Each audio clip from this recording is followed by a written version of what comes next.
Bonsoir à tous et bienvenue dans ce point de l'actualité. Le président gambien est arrivé ce mercredi après-midi à Abidjan. Adama Barrow a été accueilli à sa descente d'avion par le vice-président de la République Timoko Melia Kone, des membres du gouvernement et une forte communauté de ressortissants gambiens vivant en Côte d'Ivoire. Ainsi débute une visite d'amitié et de travail du chef de l'État gambien dans le pays. L'objectif étant de renforcer les liens entre les deux pays. Bientôt 36 nouveaux manuels scolaires. Le ministre de l'Éducation nationale et de l'alphabétisation, Mariatou Kone, a procédé à Yamoussoukro au lancement des travaux de rédaction. Ils sont destinés aux cours élémentaires et cours moyens, des manuels qui viendront contribuer à rendre plus efficace le système éducatif. C'est ce que nous rapporte Kader Sogodougou.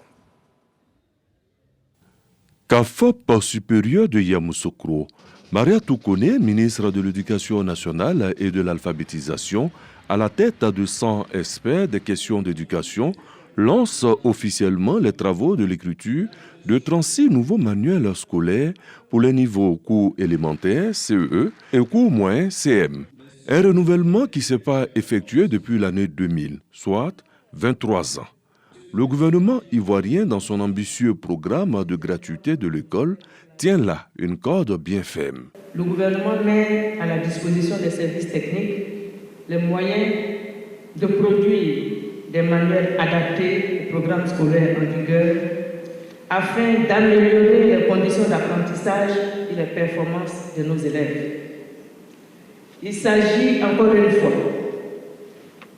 de continuer à affirmer la volonté du Premier ministre, M. Jérôme Patrick Achi, et du Président de la République, son Excellence, M. Alassane Ouattara, volonté de faire rayonner notre système éducatif. Le processus consiste à écrire des contenus, les évaluer, procéder à leur implémentation sur le terrain avant la validation. Une approche qui tient compte des réalités du système éducatif ivoirien. C'est par une visite du CAFOP de Yamoussoukro qui a accueilli la rencontre que le ministre de l'Éducation nationale et de l'alphabétisation, Mariatou Kone, a regagné Abidjan. Justement ici à Abidjan, ce mercredi 26 à l'auditorium de la CNPS, il s'est déroulé conjointement la 27e journée africaine de la prévention des risques professionnels et la 21e journée mondiale de la sécurité et de la santé au travail. Une cérémonie pour réduire le nombre d'accidents de travail en Côte d'Ivoire. Une rencontre organisée par la CNPS et ses partenaires, notamment le ministère de l'Emploi et de la Protection sociale. Durant 3 jours, les activités vont s'articuler autour des bonnes pratiques pour un environnement de travail sans danger. Pour le premier jour, plus de 200 entreprises ont répondu présents. Dans le reste de l'actualité au Soudan, Oumar el-Béchir ne s'est pas enfui avec ses lieutenants de prison.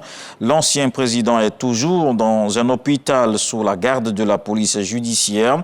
L'armée rassure que 4 autres militaires accusés pour le 30 juin, le coup d'État d'Oumar el-Béchir en 1989, se trouvent également à l'hôpital Alia des forces armées. Pendant ce temps, le cessez-le-feu de 72 heures est partiellement respecté. Les évacuations d'étrangers et de civils fuyant le pays se poursuivent ce mercredi.